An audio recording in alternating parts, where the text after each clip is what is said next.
दोस्तों नमस्कार, आप सभी का स्वागत है। आज का मुख्य समाचार और बड़ी खबरों में अभी अभी देश का प्रधानमंत्री श्री नरेंद्र मोदी जी लाइव में आकर घोषणा कर दिए हैं। पूरे देश में 10 बड़े नए नियम लागू किए जाएंगे।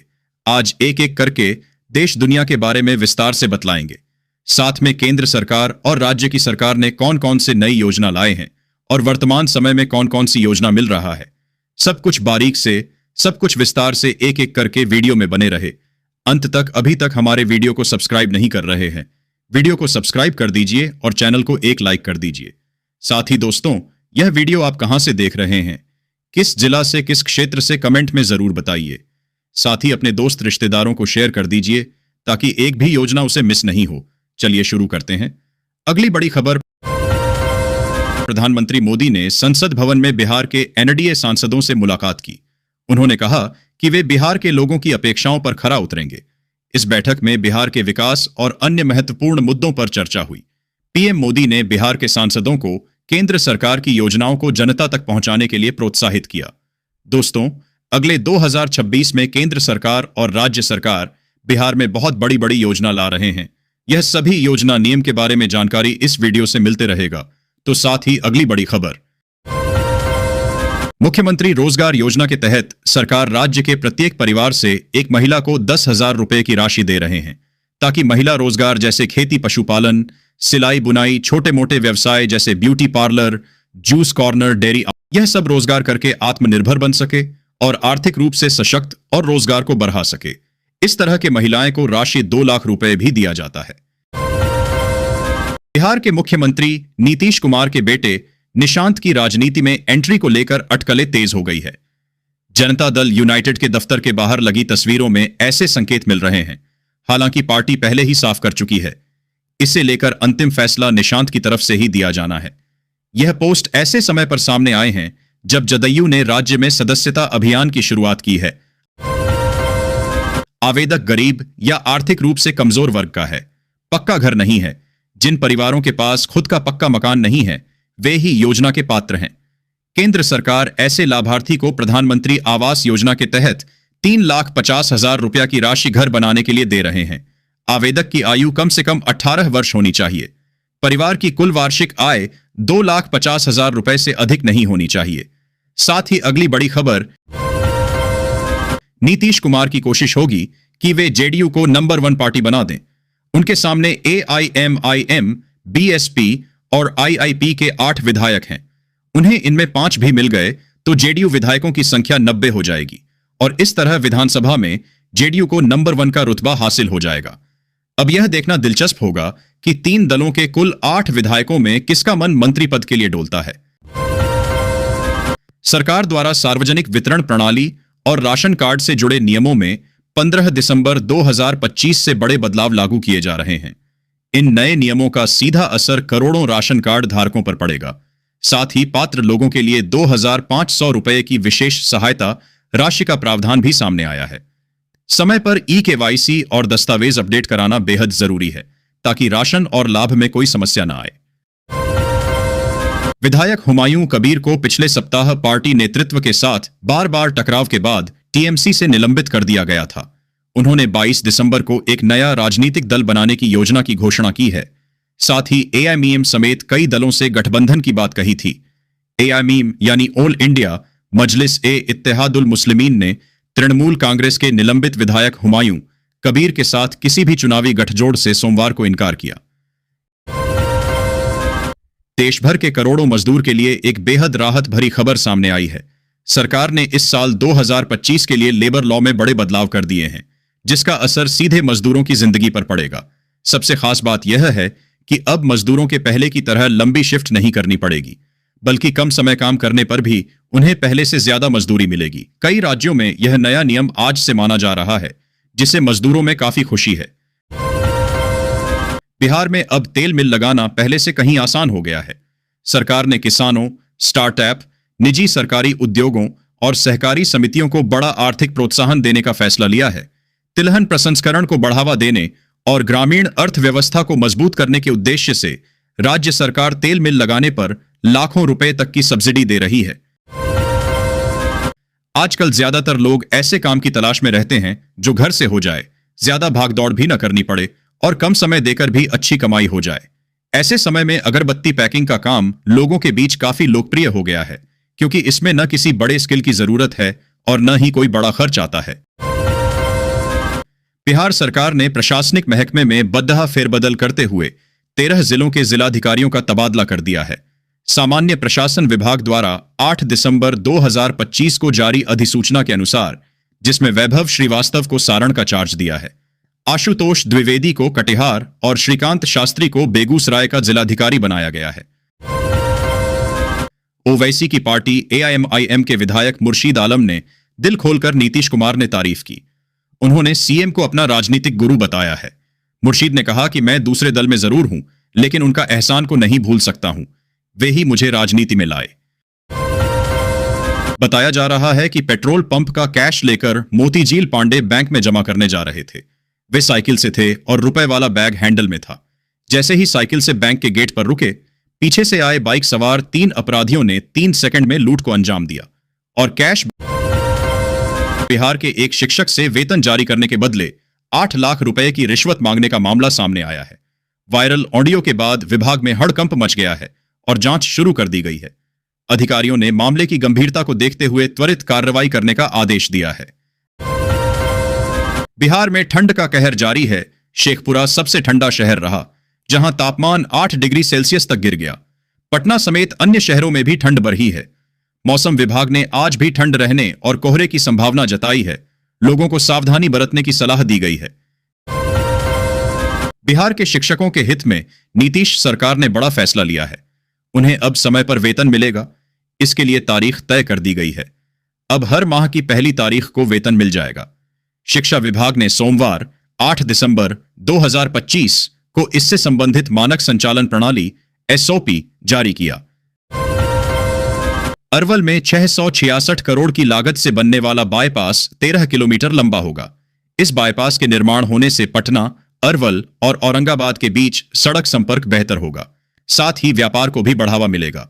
लोगों की आवाजाही भी सुगम हो जाएगी। संसद में वंदे मातरम पर होने वाली बहस से पहले भाजपा ने कांग्रेस पर निशाना साधा है। पुरी से भाजपा सांसद संबित पात्रा ने कहा कि पीएम मोदी के नेतृत्व में होने वाली बहस में नेहरू की असलियत सामने आ जाएगी। पटना में एक बड़े बिल्डर से कुख्यात अपराधी लाली सिंह उर्फ वेद निधि द्वारा 5 करोड़ रुपए रंगदारी मांगने का मामला सामने आया है। बिल्डर को दीपक महतो की तरह हत्या करने की धमकी मिली है। रूपसपुर थाने में FIR दर्ज कराई गई है और पुलिस मामले की जांच कर रही। बिहार में ट्रैफिक सुधार का सम्राट मॉडल लागू करने की तैयारी शुरू हो गई है। शहर के जाम को खत्म करने के लिए कैमरे, कंट्रोल सेंटर और सख्त कार्रवाई के निर्देश दे दिए गए हैं। इसके तहत कैमरे लगेंगे, कंट्रोल सेंटर बनेंगे, पुलिस बल बढ़ेगा और अवैध पार्किंग पर कड़ी कार्रवाई होगी। बिहार में बंद पड़ी चीनी मिलें फिर से चालू होंगी। नई मिलों की भी स्थापना होगी। सोमवार को मुख्य सचिव प्रत्यय अमृत ने गन्ना उद्योग विभाग से राज्य में बंद पड़ी चीनी मिलों और नई मिलों को खोले जाने को लेकर विस्तृत रिपोर्ट मांगी है, जिसके लिए एक उच्च स्तरीय समिति भी बनाई है। पटना एयरपोर्ट पर इंडिगो की 24 फ्लाइटें मंगलवार को रद्द कर दी गईं, जिससे यात्रियों को भारी परेशानी का सामना करना पड़ा। दिल्ली जाने वाली उड़ानों का किराया बढ़कर 25,000 तक पहुंच गया है। फ्लाइटें रद्द होने के कारण यात्रियों को वैकल्पिक यात्रा व्यवस्था करने में कठिनाई हो रही है। बिहार विद्यालय परीक्षा समिति 2026 से प्रमाण पत्र सत्यापन की प्रक्रिया ऑनलाइन करने जा रही है। अध्यक्ष आनंद किशोर ने कहा कि सत्यापन प्रक्रिया ऑनलाइन होने से अभ्यर्थियों व संस्थानों को अब लंबा इंतजार नहीं करना पड़ेगा। बिहार में ठंड बढ़ने के कारण स्कूलों के समय में बदलाव किया गया है। पटना सहित कई जिलों में अब स्कूल सुबह 8 बजे के बाद ही खुलेंगे। यह निर्णय छात्रों के स्वास्थ्य एक को ध्यान में रखते हुए लिया गया है। शीतलहर के चलते बच्चों को सुबह जल्दी स्कूल जाने में परेशानी हो रही थी, जिसके बाद यह फैसला लिया गया। बिहार के पटना पुस्तक मेला में तेज प्रताप यादव पहुंचे। उन्होंने बिहार के युवाओं से पुस्तकों को पढ़ने और ज्ञान अर्जित करने की अपील की। तेज प्रताप ने कहा कि पुस्तकें हमारे सबसे अच्छे दोस्त होती हैं और हमें हमेशा कुछ नया सीखने के लिए प्रेरित करती हैं। पटना एयरपोर्ट पर इंडिगो की उड़ान सेवाएं धीरे धीरे सामान्य हो रही हैं, जिससे उड़ानों की संख्या में वृद्धि हुई है। सोमवार को कुल 28 उड़ानें रद्द रहीं, जिनमें इंडिगो की 14 जोड़ी और स्पाइसजेट की 2 जोड़ी शामिल हैं। यात्रियों को हुई परेशानी के बीच इंडिगो, एयर इंडिया एक्सप्रेस और स्पाइसजेट की 31 जोड़ी उड़ानें संचालित हुईं। एयरपोर्ट प्रशासन ने यात्रियों की सहायता के लिए हेल्पलाइन नंबर जारी किए हैं। सर्दियों में तिल और गुड़ का सेवन शरीर को गर्माहट और ऊर्जा देता है। आयुर्वेद विशेषज्ञों के अनुसार तिल में कैल्शियम, आयरन और हेल्दी फैट होते हैं जो शरीर को गर्म रखते हैं, जबकि गुड़ पाचन सुधारता है और हीमोग्लोबिन बढ़ाता है। अमरेंद्र कुमार सिंह के अनुसार तिल गुड़ का सेवन ठंड से होने वाली जकड़न और सर्दी जुकाम से बचाता है। बिहार ने मुश्ताक अली ट्रॉफी में उत्तर प्रदेश को 6 विकेट से हराकर अपनी पहली जीत दर्ज की। इस जीत के साथ बिहार की टीम ने टूर्नामेंट में अपनी उपस्थिति दर्ज कराई है और आत्मविश्वास बढ़ाया है। उत्तर प्रदेश के खिलाफ इस महत्वपूर्ण मुकाबले में बिहार के गेंदबाजों और बल्लेबाजों ने शानदार प्रदर्शन किया। बिहार विद्यालय परीक्षा समिति ने अल्पसंख्यक संस्थानों को ओएफएसएस का लाभ देने का निर्णय 1999 में लिया है। बोर्ड ने इसकी अधिसूचना जारी कर दी है। आयोग से अल्पसंख्यक संस्थान का दर्जा प्राप्त माध्यमिक या उच्च माध्यमिक विद्यालय ओएफएसएस पोर्टल पर नामांकित छात्र छात्राओं की सूची अपलोड कर सकेंगे। इसके तहत विद्यालय स्वतंत्र रूप से उच्च माध्यमिक स्तर पर नामांकन लेने के लिए अधिकृत होंगे। इसके लिए कुछ नियम और शर्तों का पालन करना होगा। बिहार को 8 नए आईपीएस अधिकारी मिले हैं जो राज्य में एसपी के रूप में अपनी सेवाएं देंगे। इन युवा अधिकारियों की नियुक्ति से बिहार पुलिस बल को और मजबूती मिलेगी। ये सभी अधिकारी राज्य के विभिन्न क्षेत्रों में कानून और व्यवस्था बनाए रखने में महत्वपूर्ण भूमिका निभाएंगे। इनकी पोस्टिंग जल्द ही की जाएगी। बिहार के उप मुख्यमंत्री विजय कुमार सिन्हा ने विशेष सर्वेक्षण कार्य में तेजी लाने का निर्देश दिया है। उन्होंने सोमवार को इस विषय पर समीक्षा की और अधिकारियों को समय सीमा में सर्वे पूरा करने का निर्देश दिया। पहले चरण में 20 जिलों के 90 अंचलों में और दूसरे चरण में 18 जिलों के 458 अंचलों में विशेष सर्वेक्षण शुरू किया गया है। उप मुख्यमंत्री ने सभी जिलों की अंचलवार प्रगति की विस्तृत समीक्षा की। मुजफ्फरपुर जिले में मैट्रिक और इंटर परीक्षा को कदाचार मुक्त कराने के लिए 163 परीक्षा केंद्रों का भौतिक निरीक्षण होगा। जिला कार्यक्रम पदाधिकारियों को जिम्मेदारी दी गई है। मूलभूत सुविधाओं की जांच होगी और कमी पाए जाने पर उसे दूर किया जाएगा। इस बार 8 स्कूल परीक्षा केंद्र नहीं बनाए गए हैं, जबकि कई नए संस्थानों को केंद्र बनाया गया है। Darbhanga latest news. अनुदानित गेहूं बीज की कमी से किसान परेशान हैं। बीज के लिए भारी भीड़ और आपूर्ति में कमी के कारण किसानों को बिना बीज के लौटना पड़ रहा है।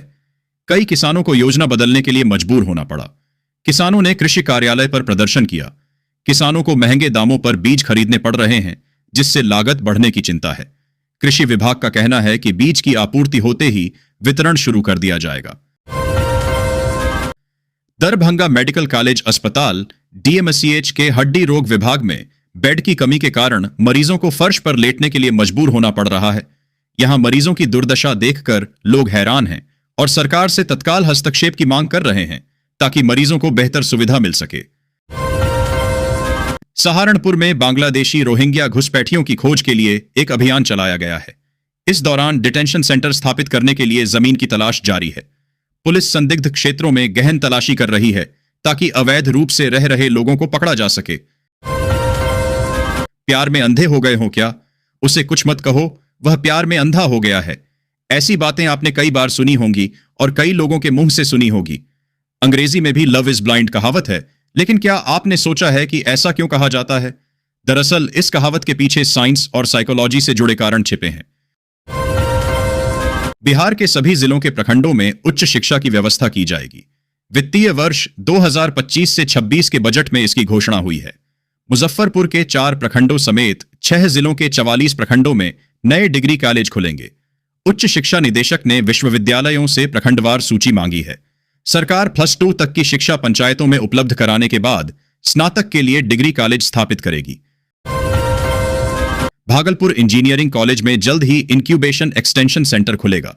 इसके लिए कॉलेज ने आईआईटी पटना के साथ एक समझौता ज्ञापन MOU पर हस्ताक्षर किए हैं। इस सेंटर के खुल जाने से छात्रों को नए स्टार्टअप शुरू करने और अपने तकनीकी कौशल को विकसित करने में मदद मिलेगी। यह सेंटर भागलपुर और आसपास के क्षेत्र में नवाचार और उद्यमिता को बढ़ावा देगा। भागलपुर में सृजन घोटाले मामले में बड़ी कार्रवाई हुई है। बिहार प्रशासनिक सेवा के सेवानिवृत्त अधिकारी का पेंशन समाप्त कर दिया गया है। यह कार्रवाई घोटाले में उनकी कथित संलिप्तता के कारण की गई है। सरकार ने भ्रष्टाचार के खिलाफ कड़ा रुख अपनाया है और दोषियों पर सख्त कार्रवाई करने का संदेश दिया है। भागलपुर जिले के कई स्कूलों की हालत खराब है, जहां छात्रों के अनुपात में कमरों की कमी है।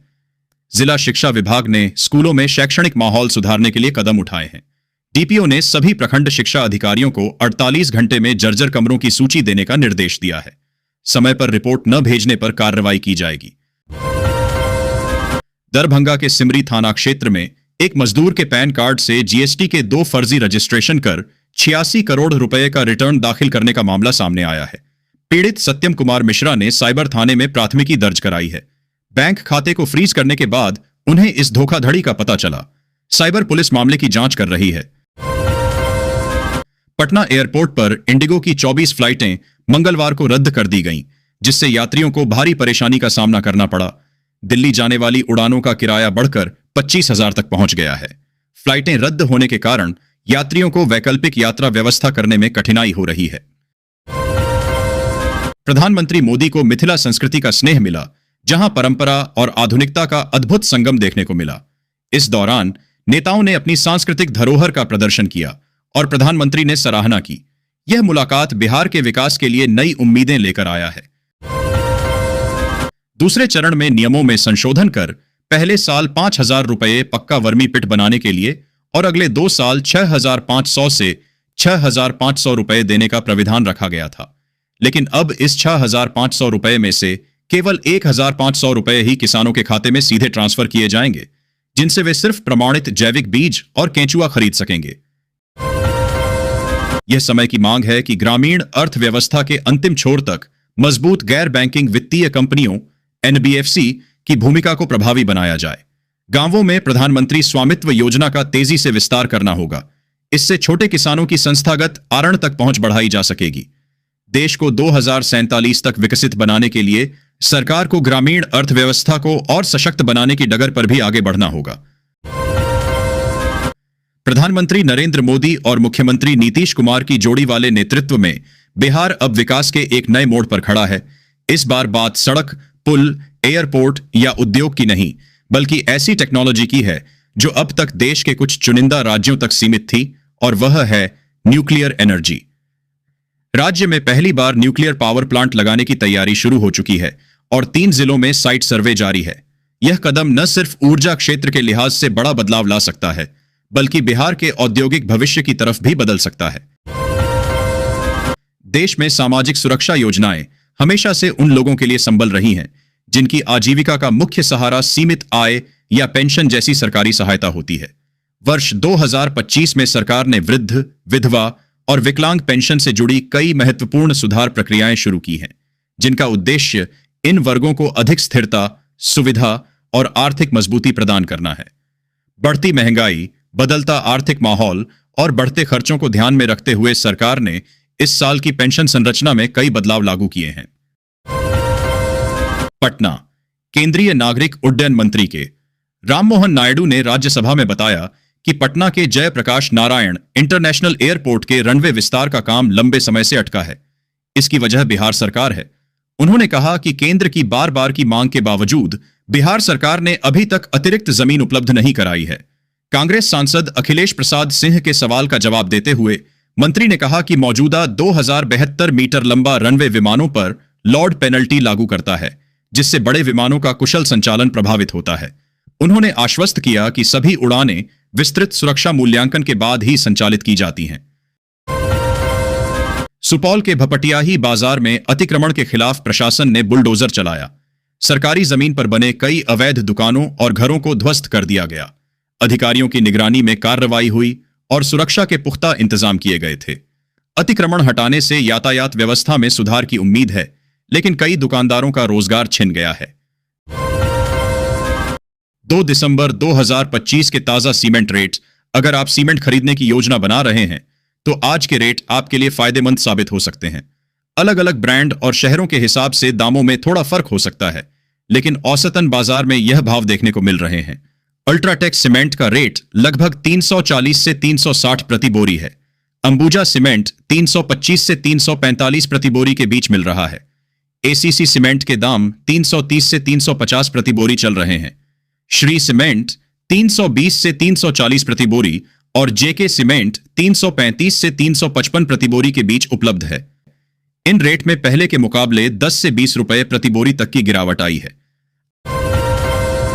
आज के ताजा सरिया टीएमटी स्टील रेट सीमेंट के साथ साथ सरिया के दामों में भी अच्छी खासी गिरावट दर्ज की गई है।